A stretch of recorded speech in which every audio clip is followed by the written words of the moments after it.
আসসালামু আলাইকুম বন্ধুরা, কেমন আছেন? আজ আমি বানাবো বাটার নান। 1 কেজি আটার মধ্যে 2 চামচ, চা চামচের 2 চামচ ইস্ট দিয়ে দেব।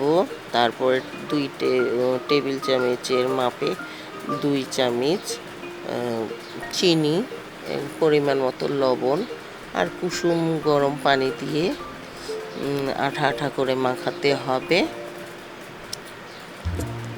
বেশি গরম দেওয়া যাবে না, তাহলে ইস্ট নষ্ট হয়ে যাবে আর ফুলবে না। দেখুন, তারপরে 2 ঘন্টা পরে আমি রুটিগুলো বেলে ভেজে নিচ্ছি।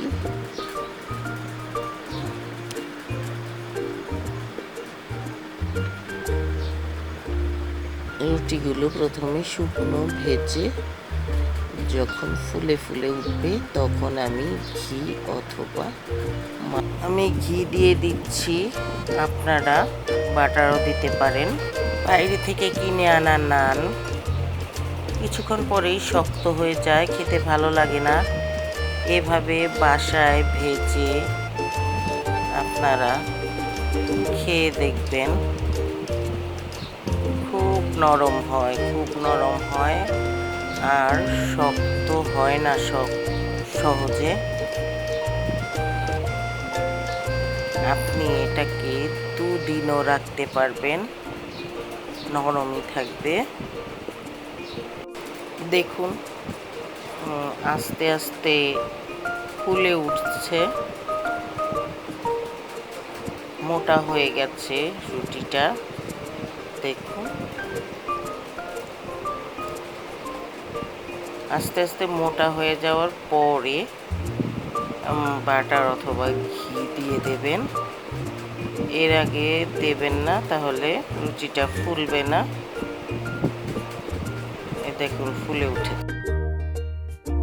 এভাবে তৈরি করে চিকেন ফ্রাই, ভাজি অথবা গ্রিল সবটা দিয়েই খাওয়া যায়। আমার এই নান আপনাদের যদি ভালো লেগে থাকে তাহলে লাইক, কমেন্ট, শেয়ার করবেন। দেখুন কিভাবে ফুলে উঠেছে। এখন আমি ঘি দিয়ে দেব, আর যখন গোলাবেন তখন কুসুম গরম পানির বদলে কুসুম গরম দুধও দিতে পারেন। তা বলতে ভুলে গেছি, গোলানোর পরে 2 ঘন্টা রেস্টে রাখবেন। ঢাকনা দিয়ে ঢেকে দিয়ে 2 ঘন্টা ঢেকে রাখবেন। তাহলে যত বেশি রাখবেন রেস্টে, তত বেশি ভালো হবে নান। আজ এই পর্যন্তই।